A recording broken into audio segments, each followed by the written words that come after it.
when they'll see you made one out of me. And all's well that ends well, but I can't help myself. And all's well that ends well, but I can't help myself.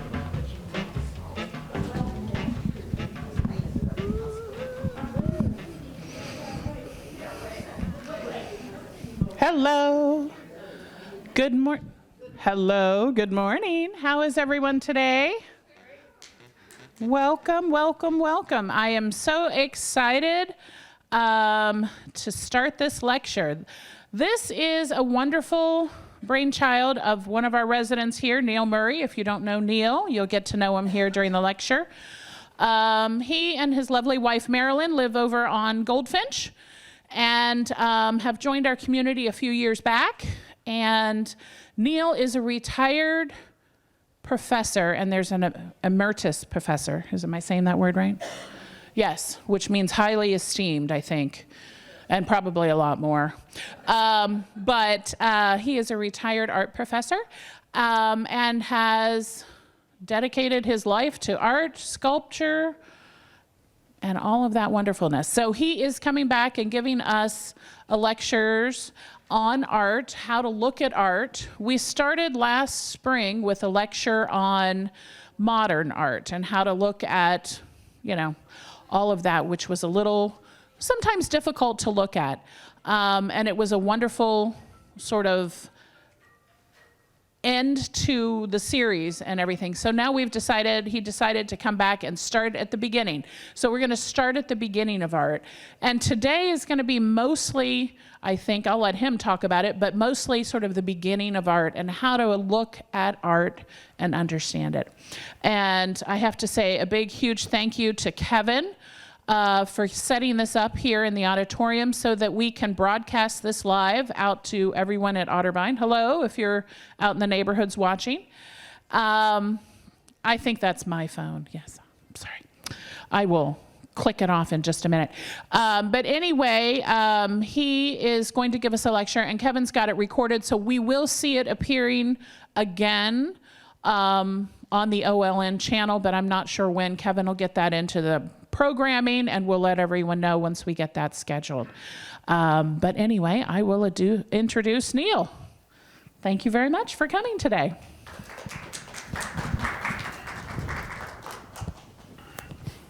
Thank you, Jana.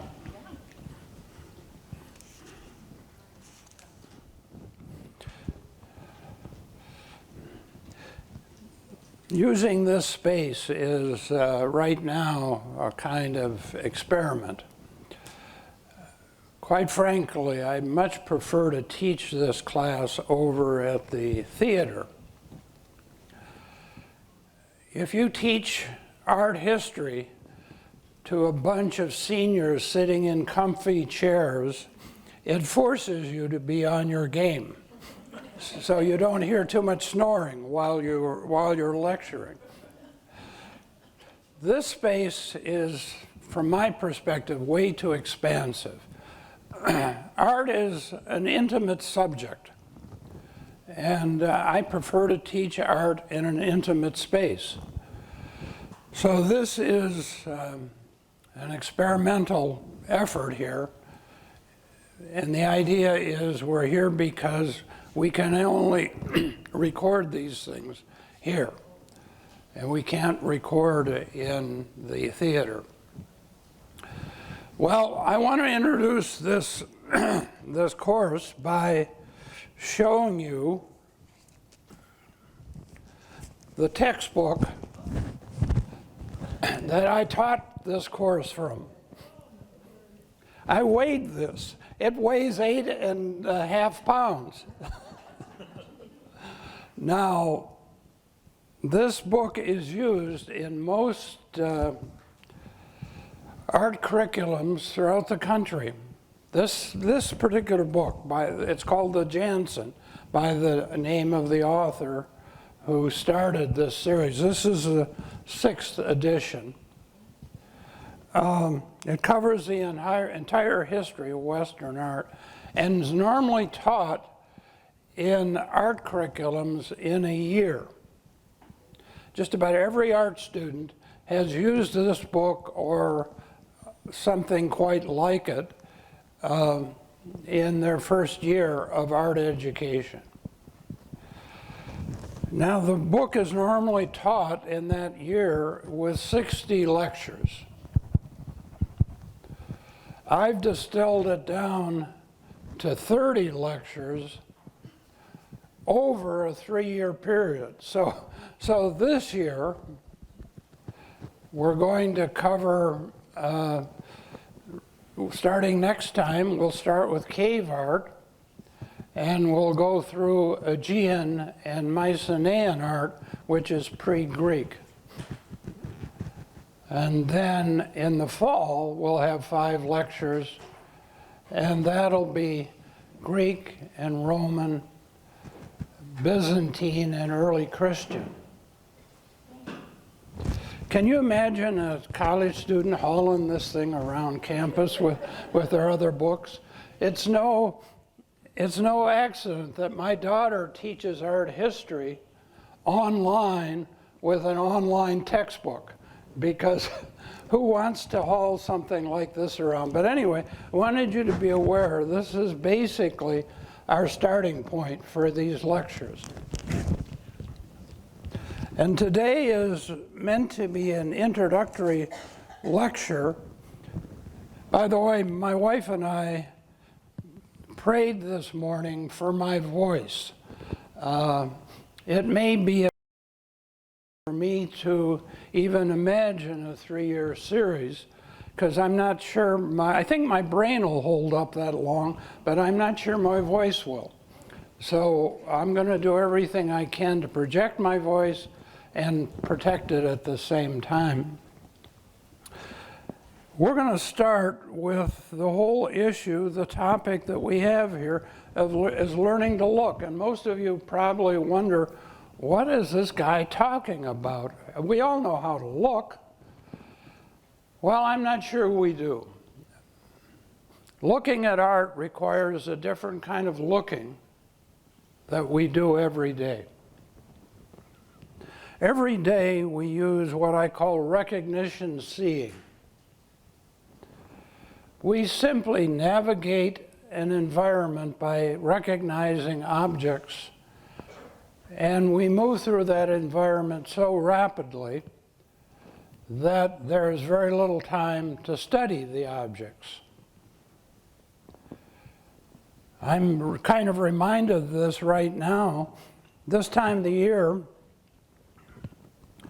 along the side of the road grows my favorite wildflower, which is a purple aster, a wild purple aster.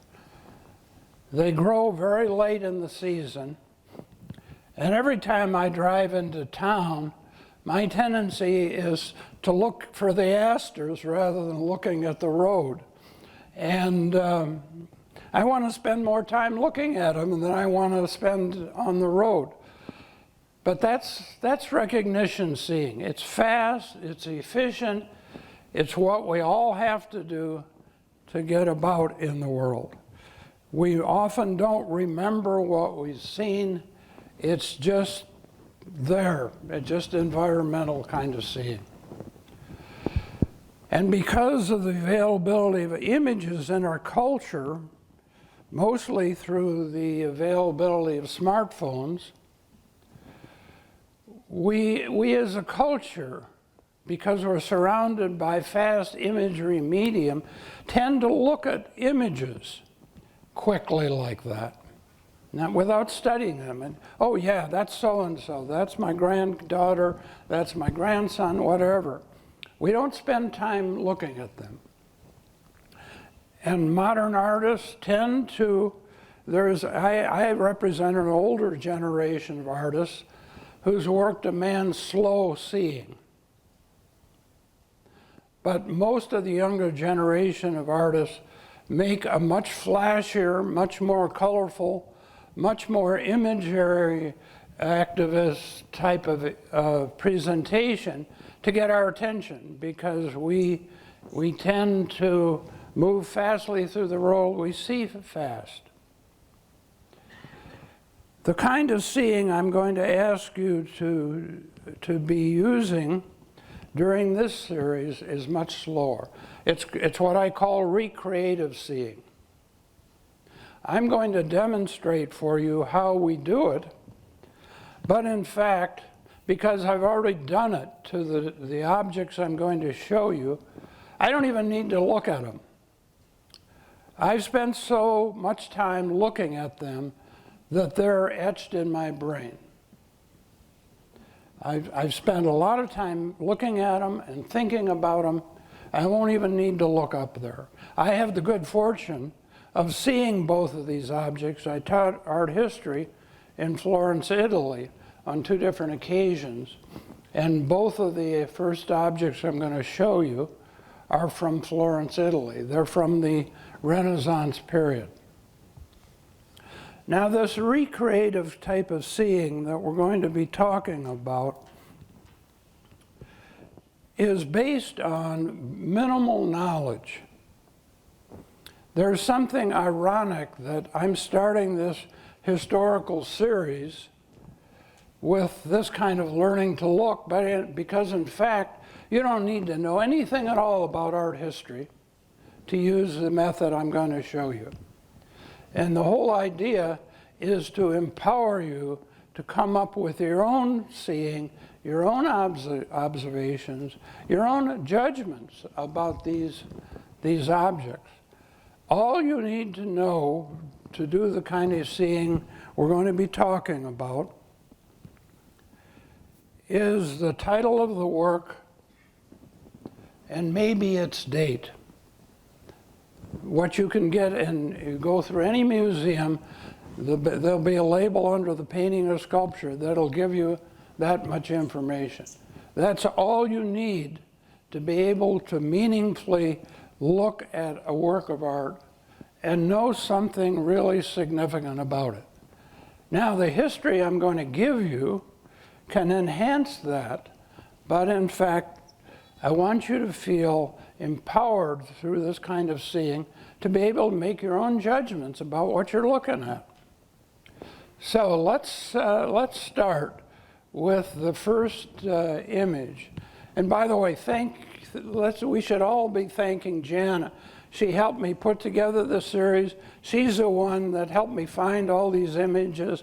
She's the one that gave me the advice of which images to use, because I'm hopeless at doing this electronic stuff, and she's terrific at it. So can we see number 1?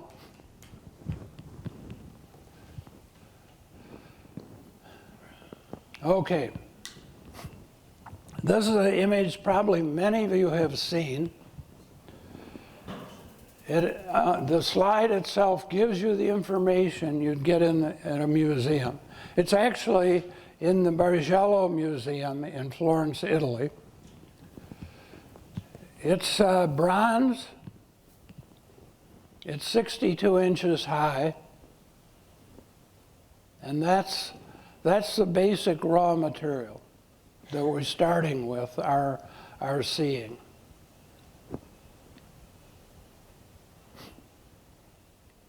Now, let's ask ourselves 3 questions about the work.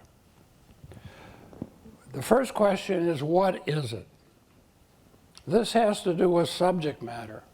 And here's where you have to be careful. Here's where you will tend to use recognition seeing. Some of you right now are probably saying to yourselves, I know what that is. That's a bronze sculpture of a young boy. We're going to go much further than that. You need to slow down your way of seeing in order to try to figure this thing out. Okay, the obvious, it's a sculpture of a young boy. Something a little anomalous about it is that he's nude. He's not naked, he's nude.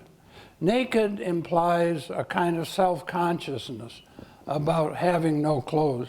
Nude simply implies this is the body, there is no moral overtones associated with nude. So first of all, he's nude. Secondly, He's obviously related to the biblical story of David, but he wears this strange helmet. And on the helmet, there appears to be some sort of a laurel wreath or something like that, if you look carefully at it. The other thing you notice, probably, is he's standing on a surface that you probably can't fully recognize from this one slide. You'll see another wreath form at the base of it, and then he's actually standing on the head of Goliath.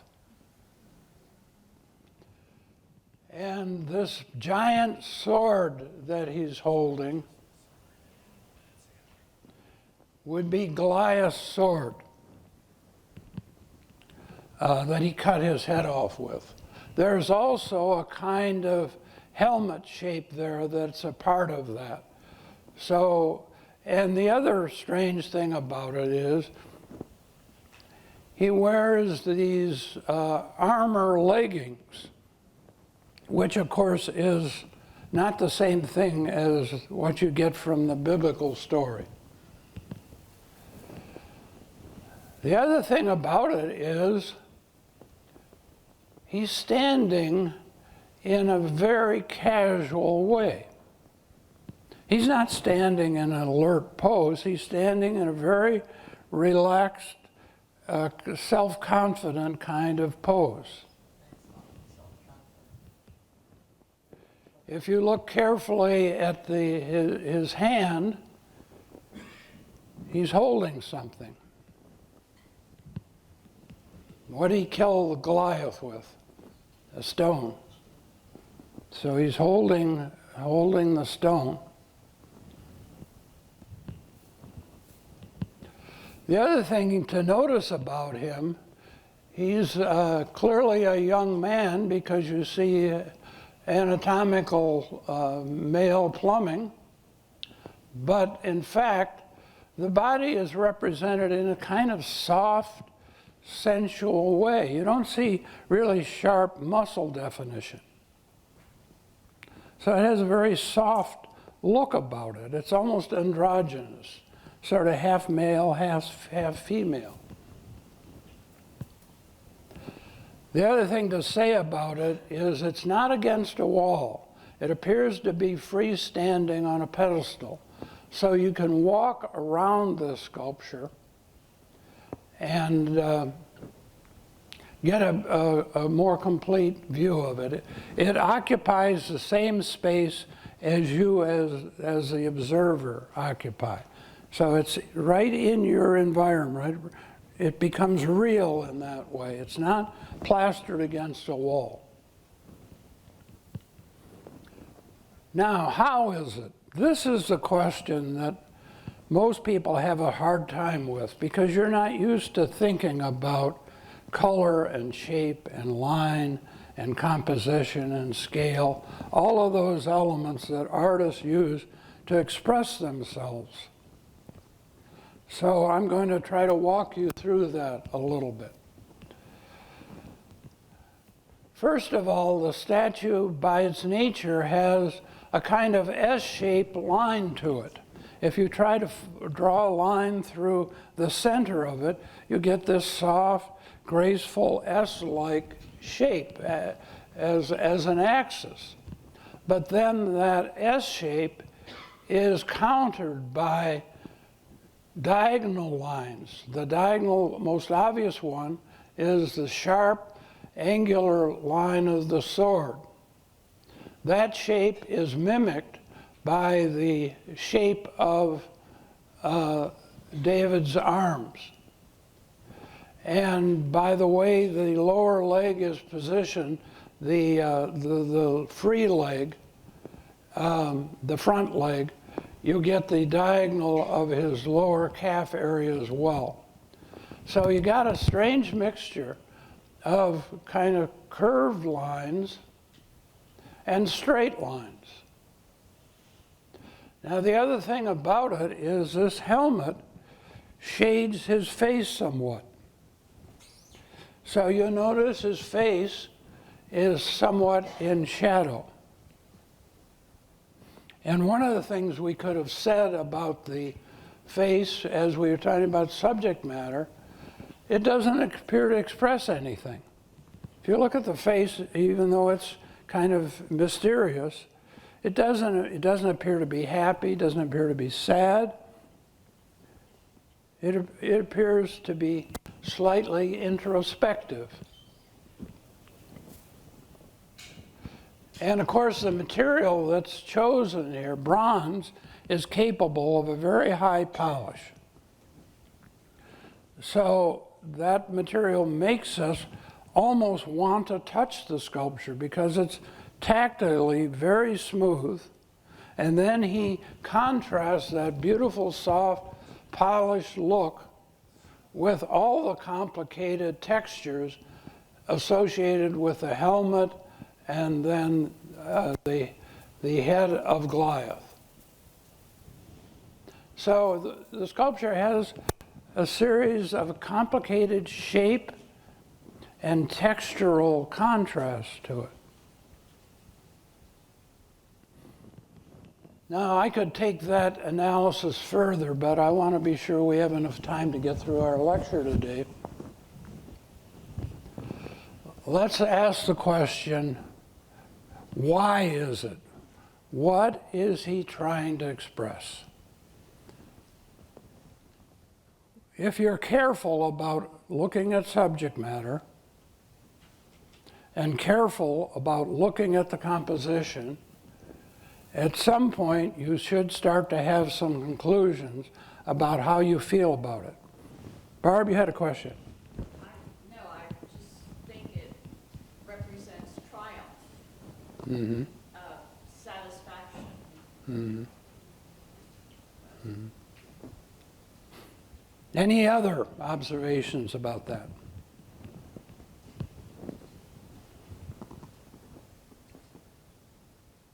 Any other?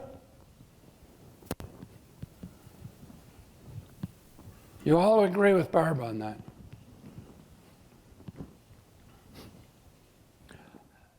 I would like to shade her observation slightly. I agree with her. But also, I failed to mention, because of the olive branch, I think it represents. So, Yeah. because of the olive branch, I think it also represents Well, but peace. it's also a victor's crown in athletic contests, which would again sort of imply the whole triumph idea. I also think it's about mystery. I don't think it's just straightforward, victorious image. I think there's something. Why does he have that helmet on? Why does he shade the face with that helmet? There's something about nascent, blossoming youth here. And there's also something about an odd understanding of sexuality. It's both feminine and masculine. Now, let me throw a little tidbit of history. I shouldn't be doing this because I want you to be able to just develop your own understanding.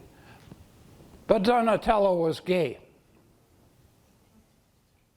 And maybe that helps you get at some further understanding of the work. Now, can we see the next one by another Renaissance artist? Again, I try to pick work that I think you'd be relatively familiar with. Mike Max in your jacket pocket. Yeah, I put it here. I've got it. Just Yeah. wanted to make sure you didn't Yeah. fall off. This is Michelangelo's David. And you notice the measurements. 13 feet 5 inches high. You could do 3 or 4 of Donatello's David to the height of this David. If you stood on the surface he's standing on, your head would barely be mid-thigh. Now he's chosen a different material. He's chosen marble.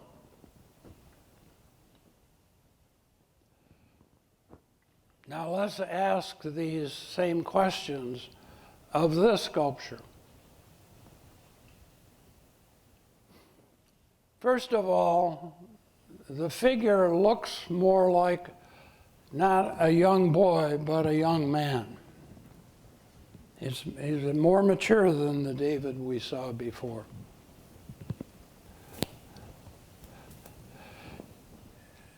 If you look carefully at the figure also, you will notice that the head and the hands are slightly larger than the classical proportional canon would allow them to be. This David is holding something in his hands, and from this view you can't really exactly see what they are, but if you were able to walk around it, and in its present location in the Academia, you can't walk around it, but in its original location, you could walk around it. He's holding his sling over his shoulder, and the lower hand actually has a stone in it. Now we notice this particular figure has a kind of look off to the side. He's not looking at us. His head is turned, he's looking off to the side.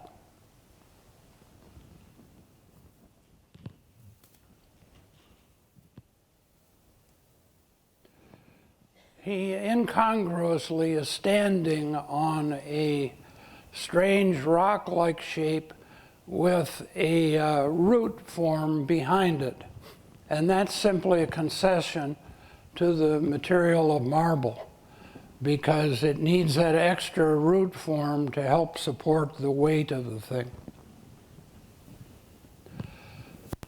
Now his pose is rather different from the pose we just saw. If we were to draw a line through his pose, the left side of the pose, as I'm looking at it, as we're looking at it, is more or less straight up and down. That particular hip in the classical pose we call the engaged hip, and the arm is straight up and down. And then we notice the other side of the pose seems to be more relaxed. It's more open. Now let's take that a step further. How's this thing composed? First of all, the scale of it is something to do with what he's trying to express. It's huge, it's colossal.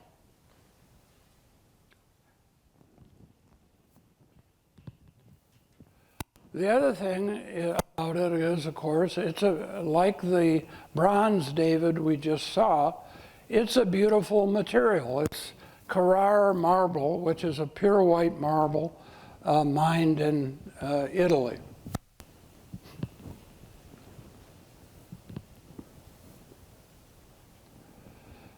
You'll notice the hair is beautifully carved and is very, very curly.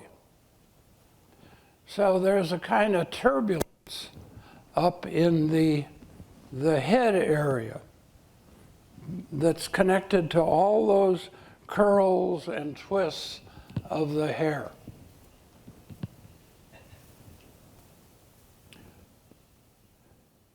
The surface of the sculpture, as I say, is like the other David, smooth and originally well polished. It was out of doors, by the way, for several generations.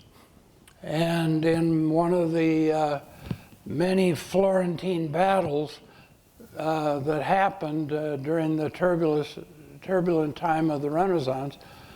Someone threw something out through a window of the palazzo, and it hit the arm of the David holding the sling. That arm broke off, and it is now reattached. And if you go to Florence today, you will find the David in two places.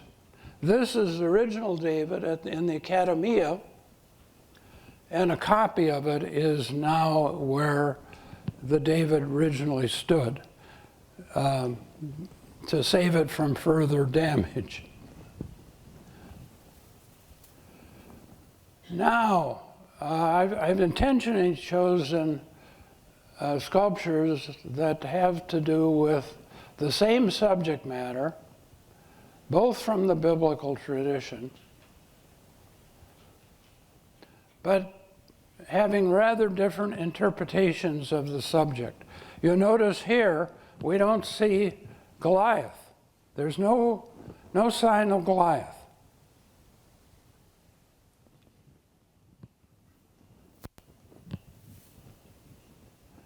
Let me give you one last hint here. Again, this is a little extraneous information.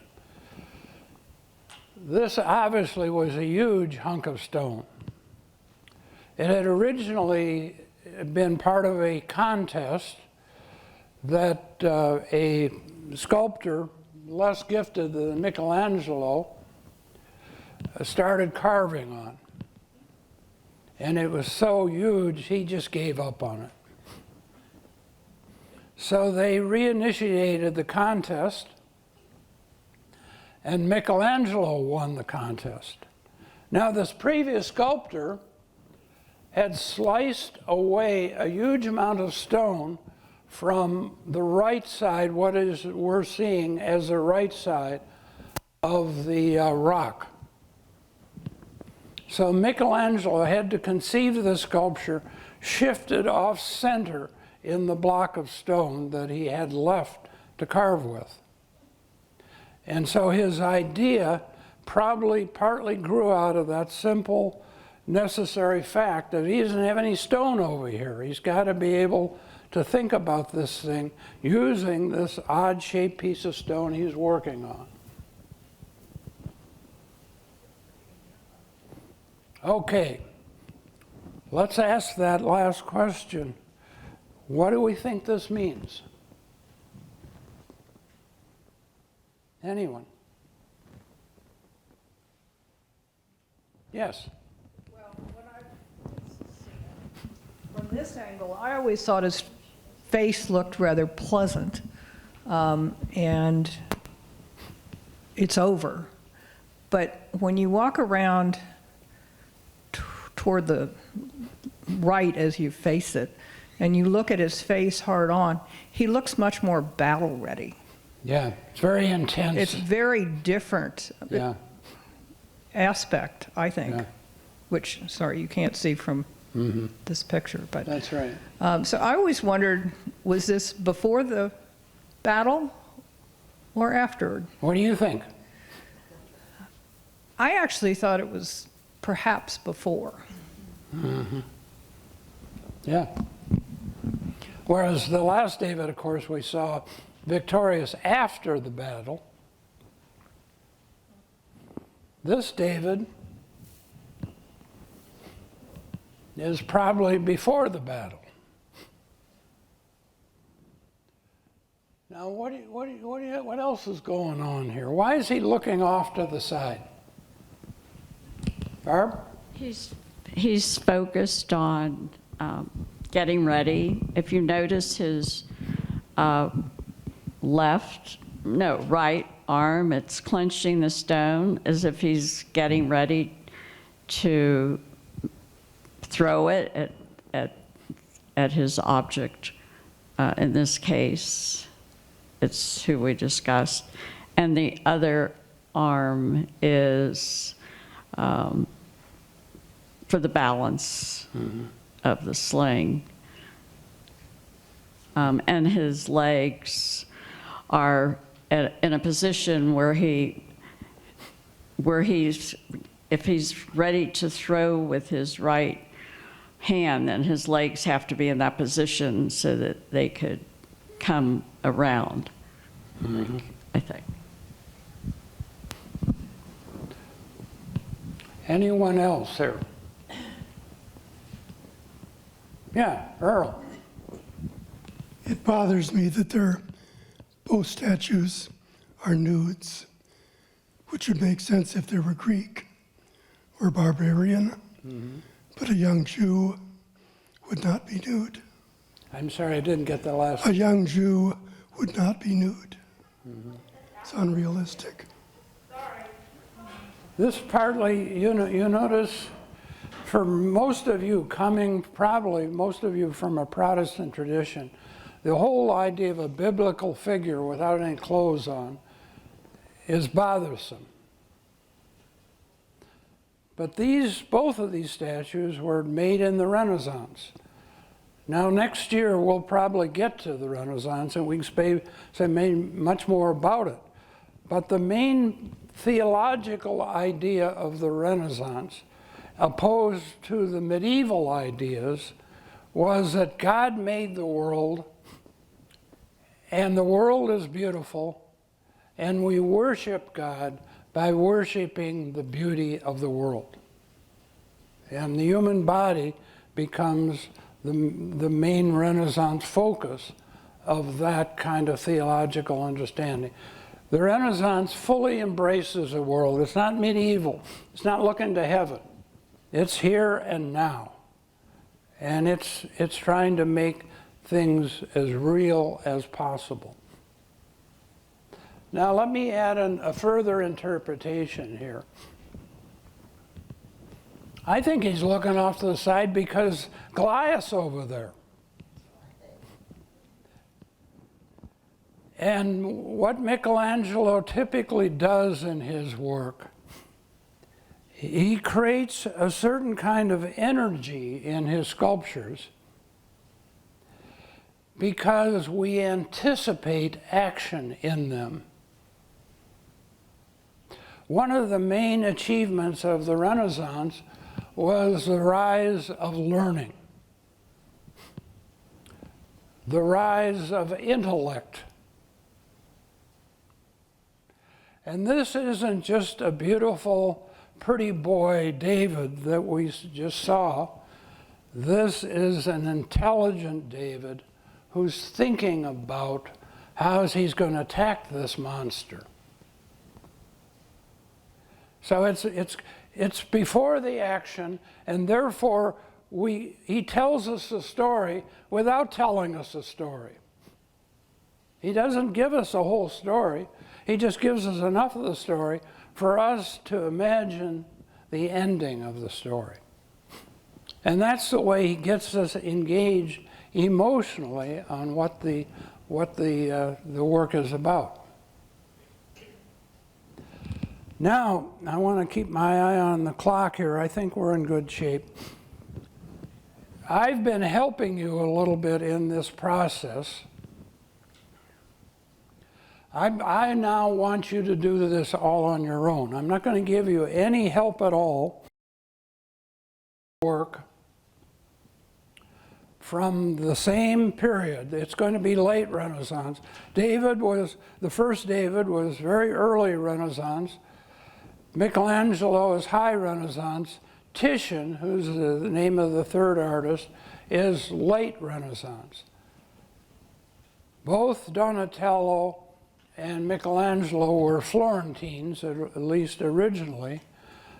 Titian is a Venetian from Venice. And can I have that next one now, please, Jana?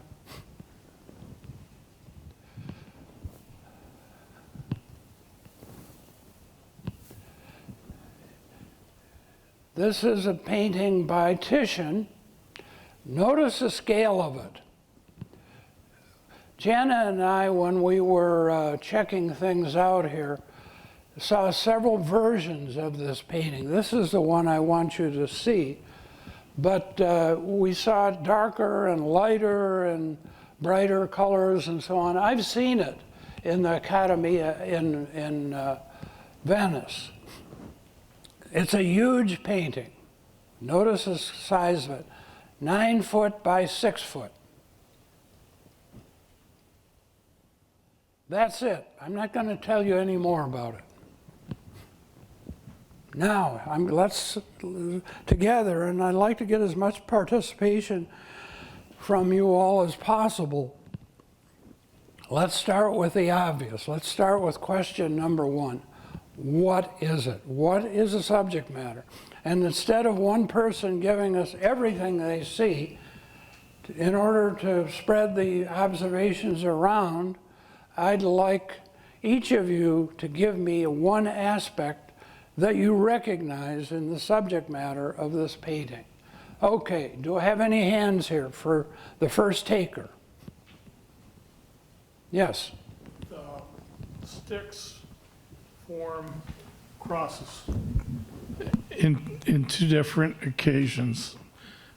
So I think with Christ, then you have the Okay, cross. wait, whoa. Okay, you said one thing. Remember, I'm asking for one thing. Sticks. No Christ, no cross. We'll talk about that later. Remember, the tendency is to jump further along. You already go into question number 2 and question number 3.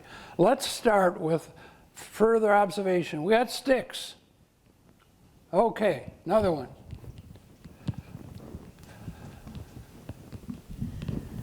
I would think they would use the sticks because the thorns would stick on them, so they're probably trying to get those sticks to the thorns.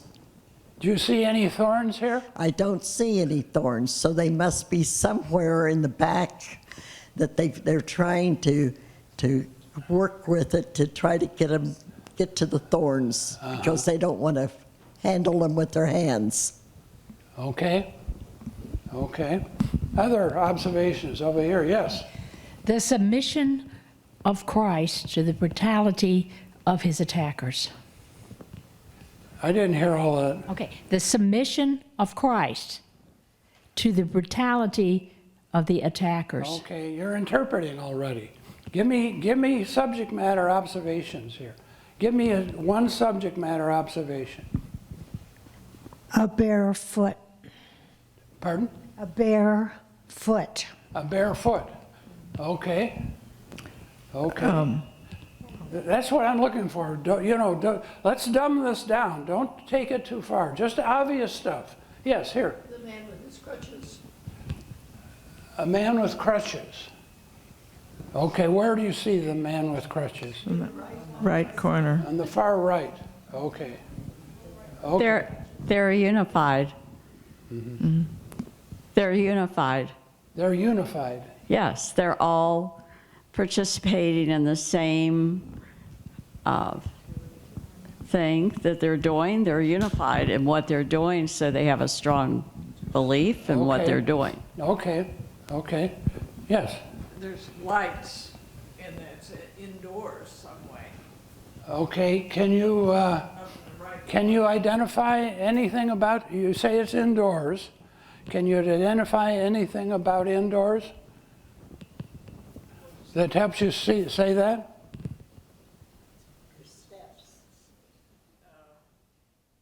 Maybe it's in front of an open area that was indoors, and it's happening outdoors, but the lights are very prominent. Okay, so there's a light there. Yeah. See, you guys go too far. It's indoor. You gave me 2 observations. It's indoors and there's a light. Okay, now is there anything else that makes it imply that it's indoors? Does anyone see anything else? Look carefully, yes. Clouds. There's an arch, and beyond the arch, there's clouds. Okay, So there is that's a outside. kind of architectural arch. You can see it more easily in the lighter version of the painting on the right. Okay, now let's get some more observations here. Single observations. Christ's eyes are closed. Christ what? His eyes are closed. His eyes are closed. Okay. He's stretched on a table. Who's speaking? Oh, yes. He's on a table that's draped. Are you sure that's a table? I can't see. I can't. Could he be seated? Please. I made an assumption. I can't really see the detail from here, but it looks like a draped table or a stone from the steps that they're on. Okay, there are steps there, and then Yeah. he's above those steps, right? Okay. Yeah, he could be seated on a chair or seated on a higher step. Yeah. Okay, some more observations. There's a difference in the clothing that the people are wearing. Okay, a difference in the clothing. Give me some examples. The one whose back to us looks like he has more higher class clothing than the other one that looks more like a caveman Okay, without a top. okay. Yes, this figure more to the right has a black, I think they call it a doublet on, and then there's a figure to the far left that appears to not have anything at all on his upper torso. Yes. They all look like they're peasants, like they're poor. They're not wearing any extravagant clothing. Mm-hmm. Okay. Okay, anything else? In the back there, yes.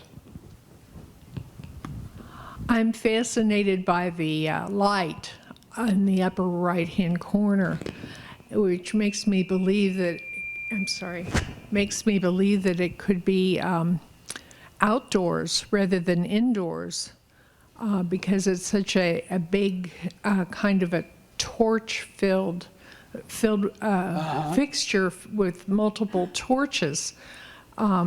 So I tend so you to think believe it's more outside? might be outside. Right. Yeah. Well, this is useful. Thank you for saying that, because there are some things that are ambiguous. And when things are ambiguous, it's better to not over-define them than to just say, okay, it's ambiguous. Why, the painter had something in mind here. Why did he make it ambiguous? But ambiguous is okay too. I want you to get a sense of that. Visual arts are not made for language. They're made for direct sensory experience. And artists don't always try to make things clear. In fact, they intentionally sometimes make things mysterious. And we have to get used to that whole idea, things not being clear, and individually take our own take on what we're seeing. Okay, there are more things to be said here.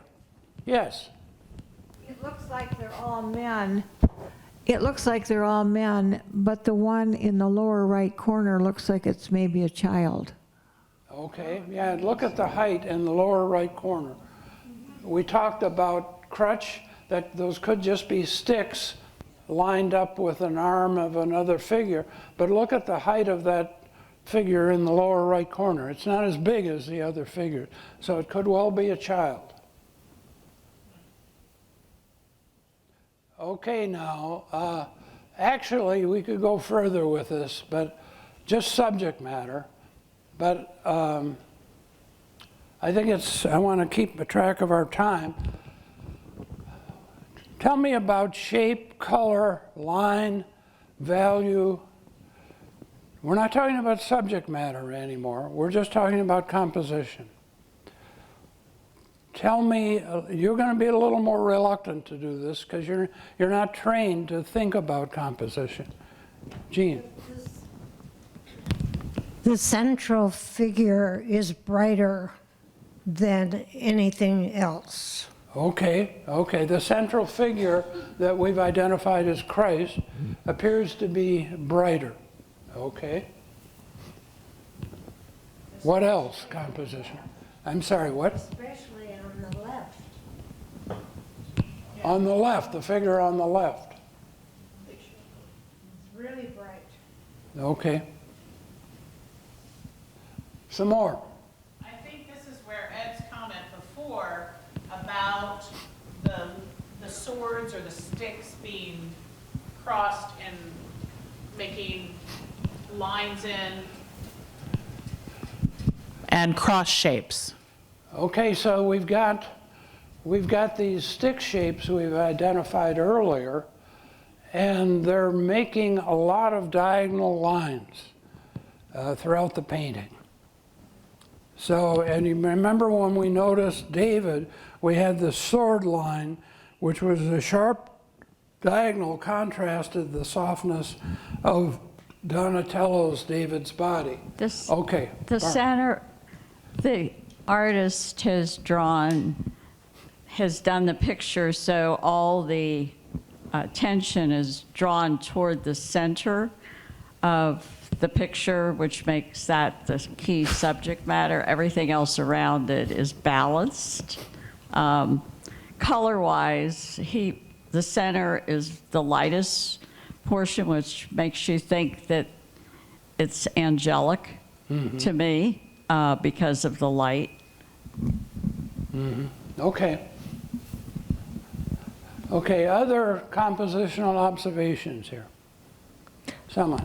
Yes, Joanna. Well, I was thinking of the color, the two reds of the figure stooping in the front there, and then the belt on the one on the left. Sort of interesting, there are two reds there. Okay. Well, and a little bit above on the right there, too, upper right. There's some red again. So that must have been sort of intentionally balanced. Okay.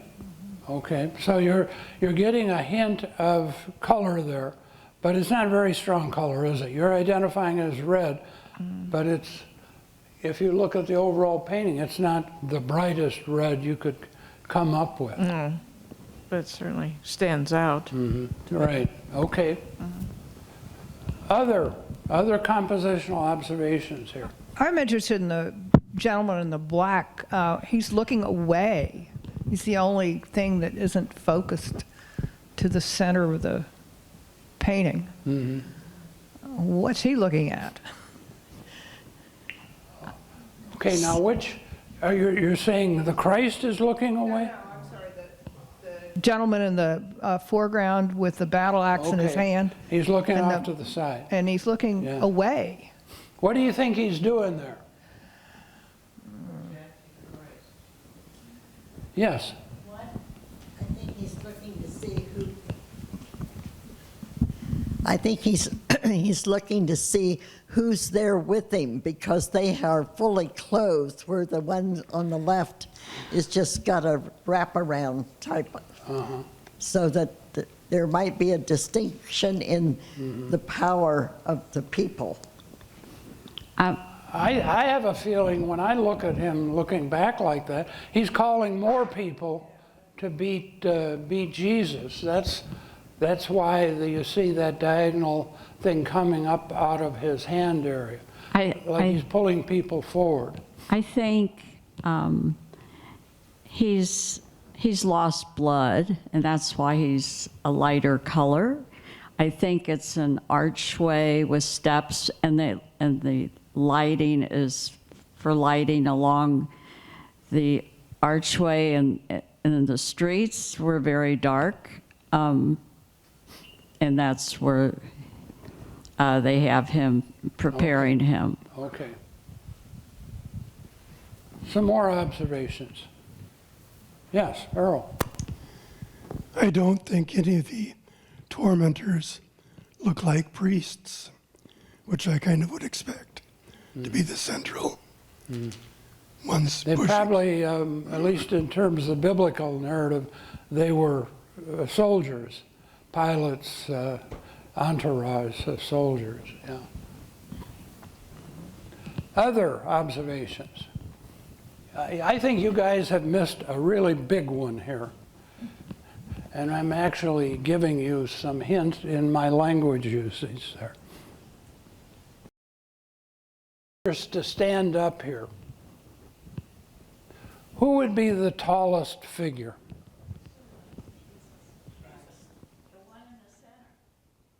Jesus, right?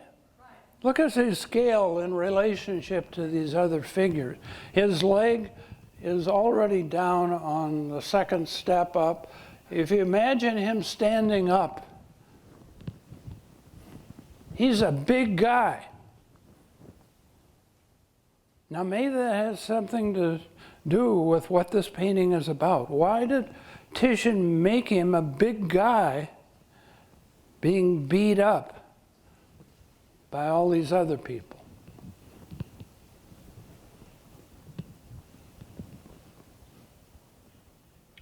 Why do you think he made the scene this dark and the space ambiguous?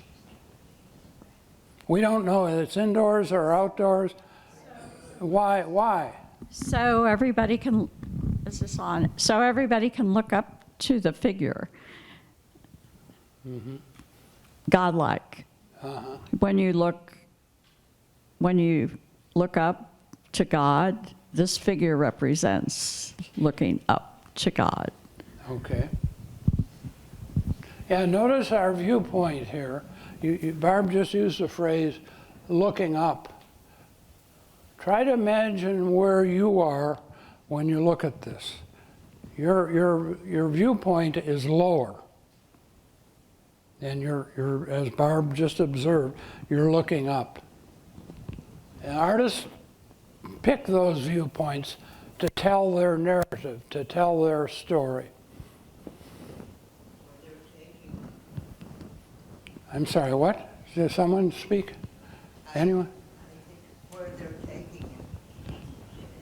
They're looking up because they see where they're